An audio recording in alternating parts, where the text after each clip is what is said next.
My father demands that I give my half-sister a job and a piece of the land I inherited from my grandfather after he abandoned me. They tried to attack me, but they all ended up on the floor. My dad and his siblings hated my grandfather for good reasons. Growing up, their dad was an abusive alcoholic towards them and my grandmother. When she died, my dad and his siblings all left home when they turned 18 and never returned. Except for my dad, none of them ever spoke to him again.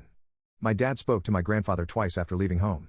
I was 8 at my mom's funeral when I first met my grandfather. He approached me, kneeled on the ground in front of me, and introduced himself, asked how I was doing. But before I could say anything, my dad had pulled me away from him. He yelled for a bit, then dragged me away. I was 11 when I met him again. When my dad dropped me off at his house and left me there. A few years later, I discovered it was because my dad's new wife didn't want me around. You might think my dad was a posse for doing that. I know I did, but it turned out to be the best thing he could have ever done for me even if I hated him for it. My grandfather and I became very close. His alcohol-filled days were long behind him, and he taught me everything. He owned a lot of land.